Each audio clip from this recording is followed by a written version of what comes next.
Lakini ninyi kwa sababu mko vyuoni, ningependa niwaambie Mheshimiwa Rais alielekeza kwamba vijana watakaojikita katika masomo ya sayansi kwa maarufu kama STEM, Science, Technology, Engineering na Mathematics, watapewa udhamini wa scholarship mbalimbali kwenda nje ya nchi kwa ajili ya kuongeza ujuzi na elimu yao. Na mpaka sasa ninapozungumza, takriban shilingi bilioni 13.6 zimetengwa kwenye Samia Scholarship kwa ajili ya vijana kwenda kupata ujuzi nje ya nchi. Na wiki iliyopita niliona wengine wakiwa wanaagwa kwa ajili ya kwenda kujiunga na vyuo mbalimbali. Na hatuwapeleki kwenye vyuo vidogo vidogo kule nje, tunawapeleka vyuo vya kisasa ambavyo vyuo vinafanya vizuri kitaifa na kimataifa, ili tengeneze wanasayansi wa kesho. Kwa hiyo wale ambao wako katika sekta ya sayansi, hakikisheni taarifa hizi mnazitafuta, mnazipata, na sisi kama serikali tutaendelea kuzitoa pia. Lakini pia mwanzoni tulizoea mikopo inatolewa kwa watu wa ngazi ya shahada peke yake.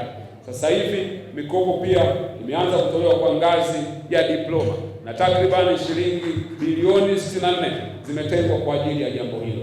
Na leo tunapozungumza elimu ya juu, tuna jumla ya bilioni 839 ambazo zimetengwa kwa ajili ya wanafunzi wa elimu ya juu. Mpaka sasa hivi budget ya loan board, ya bodi ya mikopo, ni takriban bilioni 916. Tukumbuke wakati Mheshimiwa Rais anaingia madarakani, budget ya bodi ya mikopo ilikuwa ni bilioni 460. Leo amepeleka mpaka inakaribia trilioni, na kwa budget ambayo inafuata, taarifa nilizonazo itafika takriban trilioni 1.2. Ndani ya miaka minne ameongeza mara tatu zaidi ya budget aliyoikuta. Ninaamini miaka michache ijayo bajeti itaongezeka na itawafikia wanafunzi wengi zaidi, ili tuendelee kuzalisha wataalamu. Lakini pia wako vijana 50 ambao tayari wameshapelekwa nje ya nchi kama sehemu pia ya kuendelea kupata ujuzi. Ninaamini siku chache zijazo hapa Tabora pia tutapata vijana ambao na wenyewe watapata fursa ya kwenda nje ya nchi pia. Lakini pia katika maeneo 13 waliokuwa wameagusia, eneo mojawapo alikuwa amegusia pia, tutaandaa utaratibu wa kuhakikisha vijana wanapata ujuzi kabla hawajamaliza. Nyie ni mashahidi, unapomaliza chuo unakwenda kwenye usaili, alafu unaulizwa what is your experience. Sasa mtu anauliza mimi nimesoma, hiyo experience nimeipata wapi? Sasa Mheshimiwa Rais alisema swali hili lazima lipatiwe majibu, na hivi ninavyozungumza tayari mpango maalum wa kukuza ujuzi na ajira kati ya serikali na sekta binafsi kupitia Wizara ya Elimu walisaini makubaliano hayo tarehe 9 mwezi wa pili mwaka 2026, ambao makubaliano haya yanaanza kusaidia vijana. Sasa mnapokuwa chuoni muwe na muda na nafasi ya kwenda kufanya kazi kwa vitendo katika mashirika na makampuni binafsi yanayopatikana katika mkoa wenu.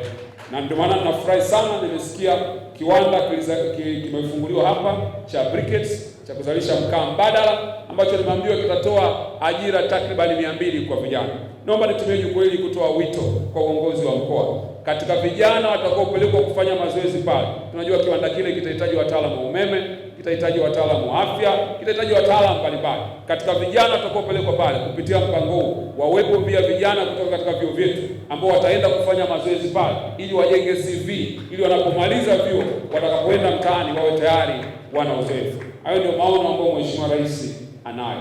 Lakini sambamba na hilo, ndugu zangu, ni kwamba Mheshimiwa Rais amesema ajira hazitatengenezwa tu hapa Tanzania, tutatengeneza pia ajira nje ya nchi. Na hivi ninavyozungumza, tangu mwezi wa kwanza mpaka mwezi huu, vijana takribani 2000 wameenda nje ya nchi kufanya kazi, wakiwemo ndugu zetu maafisa wa usafirishaji wanaofanya shughuli ya bodaboda pamoja na bajaji. Wamesafiri na wameenda na wamepata mkataba, wanaenda kufanya kazi ya Star, wana pasipoti zao. Lakini cha muhimu zaidi, wakifika kule wanalindwa na mikataba, na serikali na waangalia kwa karibu sana kuhakikisha kwamba wananufaika na fursa hizi ambazo zinatolewa. Lakini mpaka itakapofika mwezi Disemba mwaka huu, tunatarajia kupeleka vijana wasiopungua 8,000 katika nchi mbalimbali hapa duniani, ili kuhakikisha kwamba wanaenda kupata ujuzi. Na hivi karibuni tutamalizia mkataba wetu pamoja na serikali ya Japani, ambao utaruhusu vijana 50,000 waweze kupelekwa katika nchi ya Japani, wanaojikita katika ufundi, hasa ufundi wa ujenzi, ufundi wa magari na fani mbalimbali ambazo zinahusiana na ufundi. Na asema hayo kwa sababu ninyi ni wanafunzi, mnapozifikia fursa kama hizi mwanze kuzitafuta, ili kama una ndoto ya kwenda kufanya kazi nje ya nchi, nafasi tayari zimeanza kutengenezwa na Mheshimiwa Rais ametimiza majukumu yake ya kuhakikisha tunazipata nafasi hizi. Wapo vijana katika wale 2000 wameenda Ujerumani, wengine wameenda Canada, wengine wameenda United Arab Emirates, especially Dubai, wapo ambao wameenda Qatar, wapo wameenda Oman, wapo wameenda Saudi Arabia na wengine wameenda Kuwait. Na ninaamini waheshimiwa viongozi wa ngazi ya mkoa hapa, ninahitaji kwa sababu ukweli umefika hapa, tupate pia vijana watakwenda katika nchi hizi pia kufanya kazi. Naamini jambo hilo linawezekana kwa sababu fursa hizi ni kwa Watanzania wote. Ndugu zangu, napoenda kumalizia, naomba nitoe wosia kama kijana mwenzenu. Unapotaka kufanikiwa lazima ujiandae.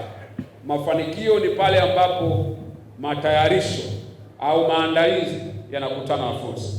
Fursa ikikukuta hujajiandaa, hauwezi kufanikiwa. Hizi zote tunazosema ni taarifa za kukusaidia wewe kuweza kufanikiwa. Yako mambo matatu ambayo ningependa niwashauri vijana muwe nayo katika maisha yenu, ambayo ukiwa nayo wakati wote katika maisha mtaweza kufanikiwa. Jambo la kwanza, kijana lazima uwe na maono. Unataka kwenda wapi? Unataka kuwa nani? Unataka kesho ujulikane kwa jambo lipi? Mtu yote asiyejua anapokwenda hawezi kufanikiwa. Mtu yote asiyekuwa na direction hawezi kujua kama amefika au hajafika. Tunaishi katika dunia ya confusion. Kelele ni nyingi na kelele nyingi ni za kukutoa katika mstari. Kijana unayejitambua lazima uwe na ndoto ya maisha. Usipokuwa na ndoto yako binafsi, watu wengine watakutumikisha kupitia ndoto zako. Ni muhimu kujiuliza maswali ya msingi. Mimi ni nani? Nataka nini? Na kwenda wapi?